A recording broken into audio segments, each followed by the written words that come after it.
I had a really hard time initially embracing hidden addiction. And I didn't really want to cover addiction because it's a really big topic. And I think people are very sensitive about it. And I didn't know why we needed to cover it. But what I found out, because the first update that I received on hidden addiction was in May of last year. And I didn't publish it, and I didn't put the information out. And I finally did in October. And the rationale is that if you're doing this thing that you won't share with others or that you do privately, and especially if it emanates with a feeling, then if you continue to do that while you're trying to self-heal, you can't really self-heal if you're doing this other thing. And ultimately, all of it leads you back to your purpose. And so everything, sustaining the body vessel, self-healing, is all about maintaining the body for a period of time so that you can enact your purpose. And it is definitively, I believe, why you're here. So let me just ask, do each of you feel like you have a purpose? Or So what we talk about is not the life purpose, which most know about. We talk about the original purpose. So I want you to think of the original purpose as a wheel, and the life purpose is as a spoke is on the wheel. So you have many lives, many spokes, and if you get about doing or finding out your life purpose, it doesn't complete the wheel. It doesn't give you the full scope of what the purpose is. So if all you're about is finding your life purpose, it won't get you there, is the way we kind of phrase it. Because what you want to do is enact the reason that your soul decided that it wanted to have this physical experience. Because the physicality here is the ability to feel your emotions and understand what you've created. And it's usually the things that we create that we don't like that we suppress that and we don't feel it. And those things get stored within because it's only energy. And universe says, well, you came here to experience life. And in order to know this good thing, you have to know its converse energy. And so why would you not want to experience that? So we will save it for you within your vessel. And so as you, and it's not that we get older, but it's that over time, that energy has been within for so long that the good energy wants the synergy and the synergistic attributes of the other energy. And so it tries to morph and match this other energy. And so over time, we experience aches, pains, and other maladies because we have suppressed the energy that we're really meant to feel. And within the Awaken book, where it's a self-healing book, it's all about feeling those things that we suppressed, because what's been suggested is when you do that, then you allow the body to process. And you allow that energy to be released because you're just meant to feel it for a little bit. I went to one of Eckhart's events in Monterey well, not that long ago, but probably 5 years ago. And he was big with the pain body and all of those things and present moment awareness. And those are all universal principles. And they're things that when you start to get distracted, you know, when you're driving down the street, do you actually see a miracle if it's before you, or are you locked in the mind? And so the reason that we have nature, the reason that we have the beauty outside is to soothe and restore. It's a reset. It's the ability to reset. And so there's so much that we've been given, but the mind doesn't understand any of that because the elders equate it to a computer. And the computer has not been programmed for spirituality. So instead of embracing, it judges. And in the judging of each and everything, it is kind of assessing so that it has a degree of understanding. I had someone ask me when I was in Las Vegas, and I did a session when I was in Las Vegas, and they asked me what my understanding was of angels and archangels. And I knew that that was a big question for me because I've grown up with a very specific idea of what that is. And so when I asked to get more definitive information there, I was told I needed to do a meditation called Release Beliefs. Because if you have a belief and it's not totally, fully true, then how do you accept what is true if you're not willing to shift what you knew before? And the mind wants to understand in very basic terms what things are. And so I was told that I couldn't get the update until I had released beliefs a little bit, and I still haven't gotten the full update of it yet. But I know that part of it is that when you see light beings, that when they go very quickly, they have light around them, which the mind interprets as wings. Now, whether or not those light beings have wings or not, but it's something that we can understand and that we've been taught since we were little. And so to release what we believe now to maybe shift into something else, sometimes the mind just can't handle it. So I was given a little bit, and I'll work on that individually. But I throw that out there because what I suggest and what has been suggested to me is that when you're in this space of wanting to know more, that you're able to then put on the table what it is you believe so that you can accept something that may be a little bit different than what you understand today. Because everything is about change. Everything is about moving to that next level, moving to the point where you take each and everything as an opportunity. Because when you leave this life, everything that you believe will travel with you. And so when you are in that space and you enter that space, everyone that approaches you reinforces your belief system, even if it's not true, because that next space is as illusionary as this space is. And my response when I was given the information was, well, gosh, that seems kind of disingenuous. Why would you reinforce, not the elders, but why would universe reinforce beliefs that are not true? And the answer was because if you wanted to know more, you would have continued to look. And within this life, you have what's called free will. And your free will gives you choices as to what you choose to believe and what you're satisfied with and what you want to discover a little bit more of. And so universe says if you wanted to know more, then you would have turned over every rock. You would have looked a little bit harder. And so that you were satisfied. And I know many people that when they were in a space that they were satisfied with what they knew, they didn't really want to know more, and they wanted more or less to ride out their time to see if what they knew was true.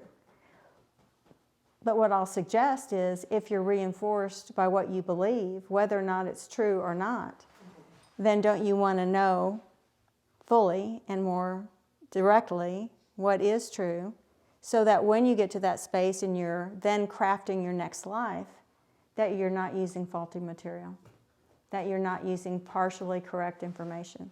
And you can see it in the world today.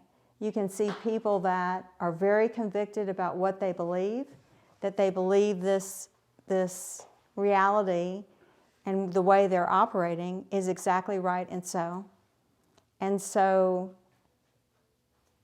I would suggest that perhaps there's more to the equation and more to what we can discover. And it's just really wanting to learn more, wanting to know more, and being open to receive it, and then allowing yourself to process it and to have things bubble up. Because sometimes I used to want to do this in a 6-hour session because there's just a lot of information. And really, it emanated with the elders who I get the insights from because they had a lot of information to give. And I remembered going to some event where there was a gal who's a great marketing teacher, And I felt like I was being water hosed because it was so much information. There was just no way to absorb it. And I was like, oh my gosh, I don't like that at all. That was just, I don't think I can do anything with this person. And then I had to realize, because it was almost a visceral feeling. And whenever it's visceral, it's about you individually. And so I was like, oh my gosh, do I water hose people? Because I think I look at every opportunity that it may be the only time that I get to be in front of them. And I want them to have as much as I can possibly give them, because your purpose is, to me, and quite honestly, I believe in reality, it is the reason that you're here.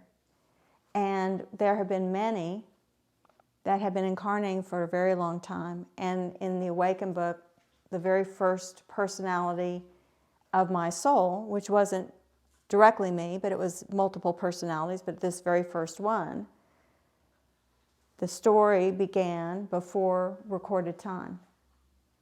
And we have been incarnating here for a very, very long time. And they gave an update, which I sent a number of you here. And in that update, they said, and there is no set time where you have to discover your purpose. You can do it over many lifetimes. But know, too, that you entered into an agreement. And until you satisfy the agreement that your soul set up, that you will continue to come in. And that could be for perpetuity, was a word that they used. And they've never used the word perpetuity before, which is forever and ever. And so what I would suggest is that you consider that there is much more to this purpose, and don't trust me, but go and sit in meditation, contemplation. And as you've heard, you know that you need to still that mind. The way the elders do it is they ask that you put it away and aside and almost on a conveyor belt and move it away so that it doesn't distract.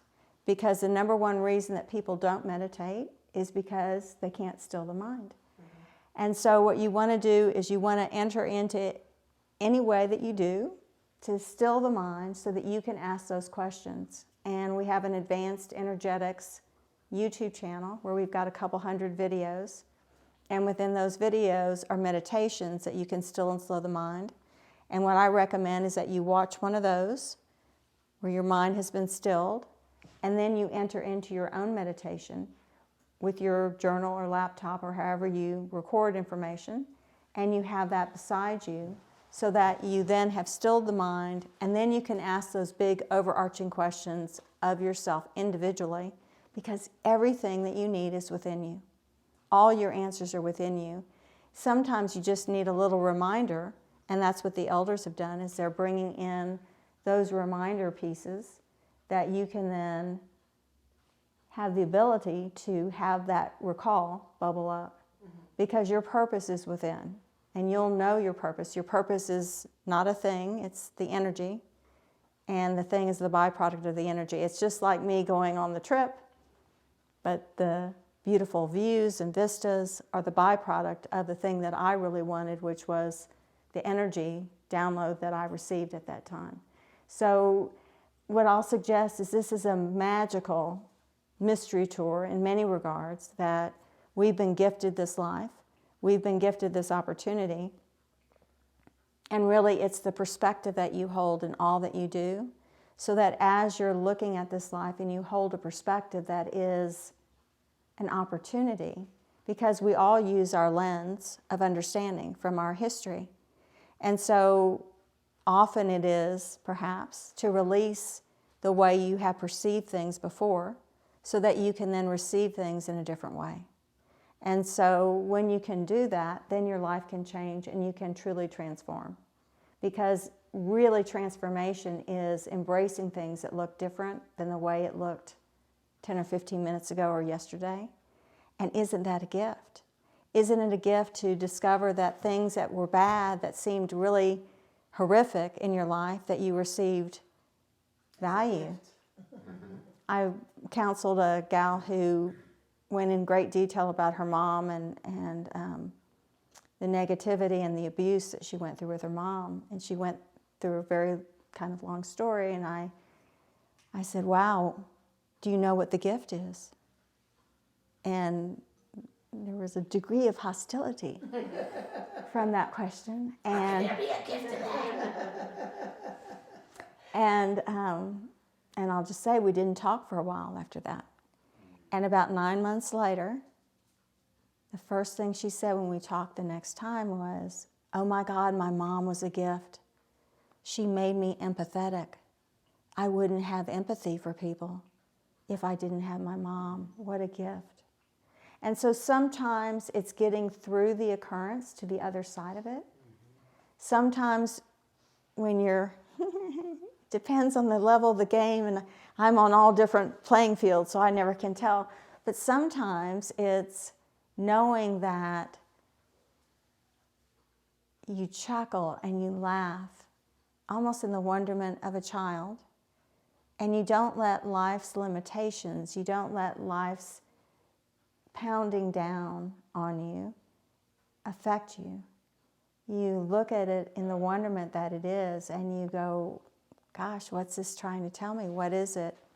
And when you can do that, especially with the monkey mind, when you can do that to still the mind, what I do is I'll chuckle when the mind will suggest something. And because it's very serious, that was a very bad thing that happened. This person did this and this and this, or they intended to do this and this and this, when really the person is just trying to live their life and do the best that they can. They're not worried about you, they're worried about themselves. But we think that everything is about us. And so when we can get to that level of play where we become the conscious awareness looking at the occurrence, and we're not in the drama, we're of the drama, then you don't let those negative isms be a part of your life. And life then magically changes. It just can't help but change. So that's what this is all about, and what the elders teach about and what we'll teach about in the morning is hidden addiction, self-healing, and purpose, and how they all work together. And the beautiful thing that I love about them, because they come from the energy of love, and it's just all love. And so what is the wonderment of it is that they share in a way that is non-judgmental. They used to tell me about the original purpose. I think they told me about it for 3 years before I connected the dots and realized they weren't talking about the life purpose. They were talking about something else. And Soul purpose, probably. was the soul purpose, which they call the original purpose. And what was so funny is I have always journaled, and I originally did it in a journal, and then I got to where I could type faster than I could write, so it became in my laptop. And I would write out these questions, and then they would answer it. And I did that for years. And so one month I was like, okay, I'm going to read through all of these Q&As, and I'm not going to stop. And I read through them, and I was really embarrassed because every, third day or fifth day or 2 weeks, I would ask the same question. And they answered it several times, and then as it got later, they would kind of answer something else or address something else, but wouldn't answer that question because they'd answered it a number of times already. And I took all the notes and I drilled it down. It was like 55 pages, and I made a video out of it.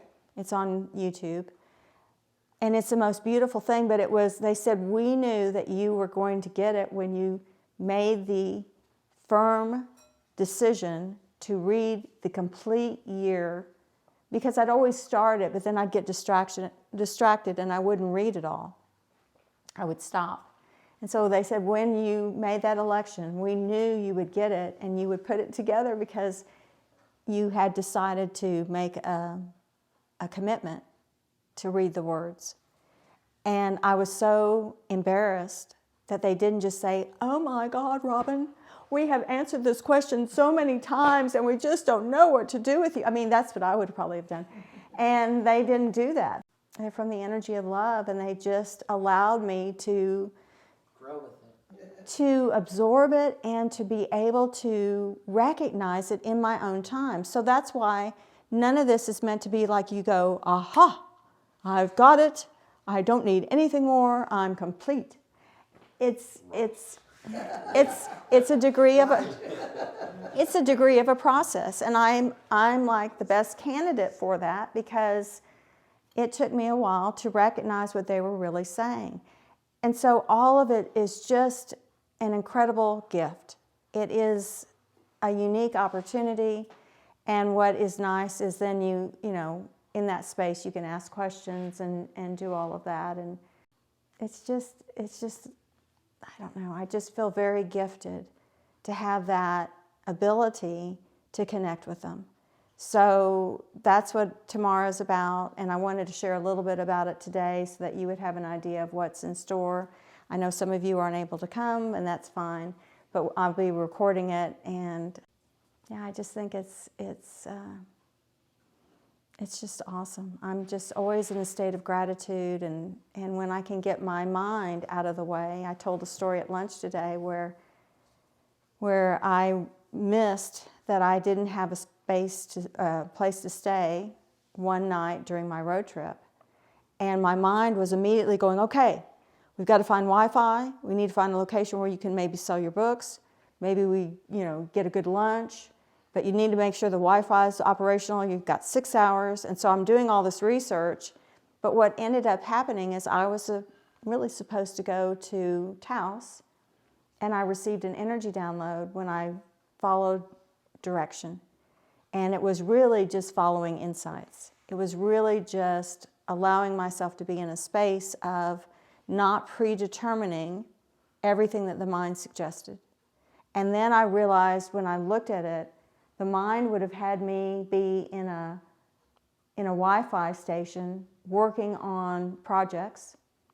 Yet what I really got and what I really needed was a download, because the elders have given me, I'm like a transmitter almost with healing energy that they have allowed me to download, and then they amp it up, and the objective is in time to be working on healing and helping others.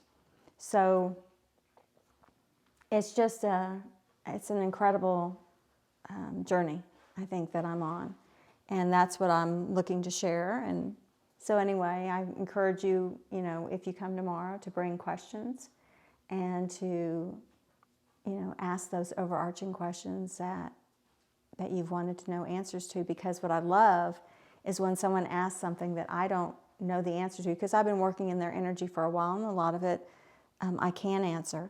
But I can tell you that I was working with a psychologist, I think is who it was, and he was telling me a bunch of things, and I was like, oh, I know the answer to your question. I'm going to give you the answer. And immediately the elders came in, and they gave the answer, and I was a little disappointed because I thought I pretty much had the answer. But when it was finished, I said, well, I was really close, and theirs is better than what mine was, but I was really close. I think I almost had that exactly right. But they always will correct me if I miss something, but usually I've got it pretty close to what they would give. Anyway, we'll let you do all this. No, it's fun. But I think that's really gives you an idea of what is coming forth, and I thank you for being here tonight. Thank you. And being here part of this, and Janet's beautiful space, loving energy, and all that this brings forward. So it's just such a gift and an opportunity. So I thank you for that as well. I'm so